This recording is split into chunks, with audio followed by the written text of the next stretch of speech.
I am Daniel Madison, welcome back and thanks for choosing to spend a bit more time with Charlie and I. We both really appreciate it. If you're not subscribed and you're watching this right now, please subscribe. This is a trick that came back to me last night, something that I used to do years back when performing was the only thing I would ever do. And it popped back into my head last night and I couldn't wait to get here today and teach it and share it with you right here on my YouTube channel. It is a trick that is very similar to a few that I've done in the past. It's a trick that you can use with two different decks. There's a bit of deck switching going on. Don't be scared of that though, don't let that put you off. It's very, very easy to pull off. And this one is gonna leave your audience, your Susan Sausage, speechless. So without further ado, get yourself two decks of playing cards. I'm Daniel Madison, and this is, what's it called, Charlie? Intuitive Snap. Intuitive Snap. I am Daniel Madison, and this is Snap. As you can see in front of me, I've got two decks of playing cards. They should be the same, like we should be using two of the exact same deck, but I've split them up. I made one blue so that you know when the deck switch has happened. Now, for those people who've just heard me say deck switch and panicked, don't panic, because I've got a method for this which doesn't require a deck switch, but the best possible method you can use for this is a deck switch. So this is the cold deck. This deck is already set up, and let me show you exactly how I have set it up. The Queen of Spades is my natural, the same card that I use in every deck is my reverse breather crimp. Charlie, a reverse breather crimp is basically a card that you have created a dent in like this. Now, if I get rid of the extra Queen of Spades and put her in her place, Queen of Spades, she marks the middle point. Because of that breather crimp, when we get to this position where we need to cut the deck in half, you can guarantee now that these cards are equally cut in half. Two black queens at the bottom of the deck, so I'm going to put her in the middle. Hannah, Queen of Spades, goes in the middle. Now, first thing to notice about this deck, the entire deck is completely set up. You don't have to have your deck the exact same order as my deck, but it has to work the same by having the separate packets, which is here half and half. So the top half, let me spread this out, has to match in pairs the exact mate of the bottom half. So for example, the top half starts with two hearts, the bottom half starts with two diamonds. So red twos, black nines, red aces, black twos, red kings, and so forth all the way through the deck. And once you're done, get your breather crimp as the bottom card of the top pile, close the deck, and have this deck, the prepared deck, on standby for intuitive snap. This is not a trick that you would use as an opener, because if you use this trick first before anything else, then it makes it clear that you set the deck up right from the beginning. You want people to believe that that deck has been used over and over and over in different tricks. That's why we need the deck switch. That's why we need it to be kind of a closing trick. So make sure you're using the same deck, but for the demonstration of the deck switch, we're going to go back and use the pink Madison Strangers. So let's pretend that we've been doing a few tricks with these cards throughout the evening, if we're at a gig, done a few tricks, and when it comes to the right moment, I'm going to prepare for my deck switch. Now, every single situation is going to be different. The blue cards are going to be out of the box and they're going to be held face down and they're going to be placed in my back pocket, so that when they come out of my back pocket, they're in my hand face down like this. So they are there awaiting where nobody can see them. And once we are ready for the deck switch, we've done a few tricks. There's a down moment. You can invite Charlie or Susan to shuffle the playing cards for one last time if they wish. As they're shuffling, I'm going to reach around Charlie and I'm going to get that deck, the blue deck, the deck in question, into a gambler's cop. So I'm gambler's copping the entire deck of playing cards. So it's basically towards the bottom of between the clunge of my hand and finger 3, like this, and then just curled in very naturally. My hand curled over a little bit like this, so when I retrieve my hand, I can hide that deck very easy and try and keep my hand as natural as possible. So now, once I get the deck back after it's been shuffled by Charlie, I'm going to simply load it over the top like this. Make sure my camera captures this and hold it in place, and then give it one final cut like this. So that's the switch. That's called the OTT deck switch. I'll leave a link to the full video explanation in this video, along with a few other deck switch ideas, but by far that's my favorite deck switch because it's short, it's sweet, and it's simple, just like you, Charlie. So we take the we take the hot deck back like this, and as we're talking, we do a switch like this. Looks like we're just cutting the deck, and then I put the deck to the table as I get rid of the hot deck. At this point, we've got a deck that is in complete order, or in a complete order, which we cannot afford to change.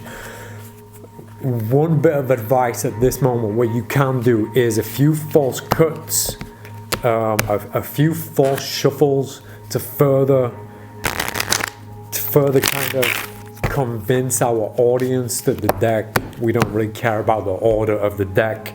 I always like doing this, like making the deck seem quite sloppy, like we don't really care about it. So then I'm going to square the deck in half, and I'm going to say, this is where the performance begins, by the way. I'm going to say, Charlie, I'm going to cut the deck in half. Charlie, which half do you want? Of course, so take this half. And just to be sure, just to show you how brilliant the crimp is and works, the bottom cards, both the black queens. So Charlie's got his packet, I've got mine, and remember, they're both in the exact same order. So now my instruction to Charlie is that we're going to play a game of intuitive snap. Did you ever play Snap when you was a child, Charlie? Of course you didn't. You're a bird. But that's what you'd say to somebody. Did you ever play Snap when you were a child? We're going to play Snap, but we're not going to look at the faces of the cards. We're going to use our brains for this trick. So what we're going to do is deal together equally, together, one by one, and then whenever you get that feeling where you feel the cards might be the same, I want you to call Snap. But don't turn the card over. So at this point, we're both dealing into a pile that are going to be next to each other. So because there's no one here to help me, because Susan's still busy cleaning up the bathroom. Susan, have you finished yet? Thanks. I'll do all the work. So assuming that Charlie's going to deal maybe 3 or 4 cards first, we do it together. So 1, 1, 2, 2, 3, 3, 4, 4. At this point, he says snap, and I go, are you sure? You felt something strange then that made you think that there's a snap here? Is it this card, the card in your hand, or is it the card that you dealt? Now, the beautiful thing about this is whichever one they pick, it's going to match, because this matches this. We have a 2 of spades and a 2 of clubs. And the ones in our hand, we have king of diamonds, king of hearts. So let's say in this case we use the ones that are in our hands. So now I say, so take the card that you call Snap At, and we're going to put them together over here without looking. I'm going to double lift at this point on top of my deck, and I'm going to say, Charlie, if we'd have gone a card further, look, it would have been the Four of Hearts, and I'm going to turn over this card, not the card in their hand, and I'm going to say, look, and you would have had 2 of spades. It would have been a mismatch. It wouldn't have worked, okay? So now we do the same thing again. We're going to repeat this 4 more times. 1, 2, 3, 4, 5, and the 6th card. 1, 2, 3, 4, 5, and the 6th card. Charlie, which card is it? The card in your hand? Or is it the card that we've just dealt? In this case, he might say, oh, it's the cards that we just dealt. Okay, don't look at them, but put them both together over here. And then again, you can, if you want, you can double lift to show, I'm double lifting to show, I don't want him to see the Ace of Clubs. I want to show that this is different to either of her cards, so that he could look at this and see a 6 of spades. He could look at the next one and see an Ace of spades, and they don't match. It kind of proves that this is completely random. So I turn the cards face down and we continue. And again, for the sake of speeding up this tutorial, let's do 5 cards. So 1, 2, 3, 4, and I'm going to stop at the 5th card. 1, 2, 3, 4, and we stop at the 5th card. So this time we're going to pick the top card off of each pile in our hand and put them over here. And just to show, we've got 2 black 3s. We're going to do this once more, one final time. Again, to speed things up, let's do 5 cards. 1, 2, 3, 4, 5. 1, 2, 3, 4, 5. Charlie, do you want the card that we dealt, or the card that's in your hand, or the card that's in our hands? And again, it really doesn't matter which one they say, because they both match. So let's say that he's going to say the card that's in our hands, and we can take them. And just to show you, we've got 2 black 5s. I'm going to put them here, and I can do the same thing again. I can double lift and say, look, if we'd have gone further, we would have had a 5 of hearts going with a 9 of hearts, or going with a king of clubs. It wouldn't have matched. So now I'm going to close my packet, and because we finished, and because we have 4 matching pairs, a pile of 4 pairs, when I come back to the cards in my hand, I'm going to shuffle them very subtly without him really knowing. Now, bear in mind, I've only got 5 cards left, so I'm going to drop them to the top of the deck. And I'm going to instruct Charlie to do the same thing, drop them to the top of the deck, and then I'm going to take both of these packets and I'm going to shuffle them together right in front of him, push them together, spread them out, and say, you shuffled this deck, you shuffled the entire deck. You gave me half, you had half, and you intuitively called stop or snap every time you felt like there was a snap, a match. Let's take a look and see what's happened. So we then invite Charlie to turn over those 8 cards. The first cards they turn over, they find a pair of kings. Wow, wow, wee, wow. And then they turn over the next ones, the red 7s. Wow, wow, wow, wow, wee, wow. Another match. And it's important that you allow them to turn the cards over too. If I touch them, there is an opportunity for some mischievousness, some shenanigans, so always invite them to do the turning. They turn these cards over to find a pair of 3s. Oh my goodness, another match. And surely it can't be another match, can it? Let's find out. Charlie turns them over to find a pair of black 5s. So from a shuffled deck of playing cards. When Charlie called stop at his free will, we dealt our cards to the side from a shuffled deck, and those cards all ended up being exactly the same. Okay, so I've just set up the pink strangers in the intuitive snap order. Let me just show you. I'll cut straight to the Queen of Spades so that we've got the bottom pile matches exactly the top pile. Black 10, red 3, red 8, black 2, black 7, and so forth, all the way down to the queens. Remember, my crimp card needs to go in position in the middle of the deck so that I can cut straight to it. When we think about deck switching in a performance or at a performance, there is a right way of saying it, Charlie.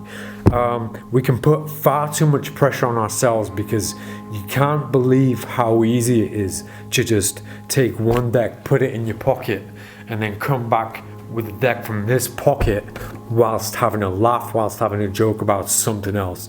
It's the easiest thing ever, but it's also the easiest thing ever to put pressure on yourselves that's unnecessary. It really is unnecessary.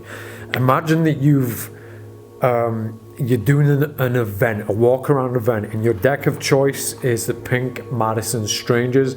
Keep your eyes close to the ground on news on these.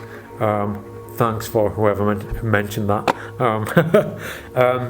Because we can be performing with a deck of this, loads of different tricks all night long, and then we can go back later on to somebody else we've already shown tricks to with the setup deck, and they'll just automatically, instinctively believe that it's the same deck. If you do a gig like that too, and people have signed playing cards in the deck and that becomes a concern, you can take a quick toilet break and set up the deck in this order. So you can start from this position. You can start by saying,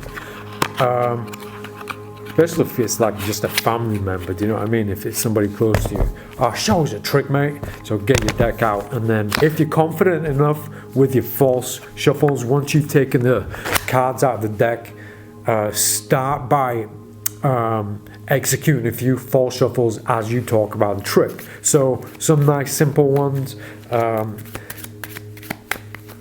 maybe a few false cuts to the table as you're talking. And I even find, just instead of the overkill of multiple false shuffles, if you just pick the deck up and do one simple in the hands false riffle shuffle, followed by perhaps just one set of running false cuts, that is enough. That looks like the deck has been shuffled thoroughly.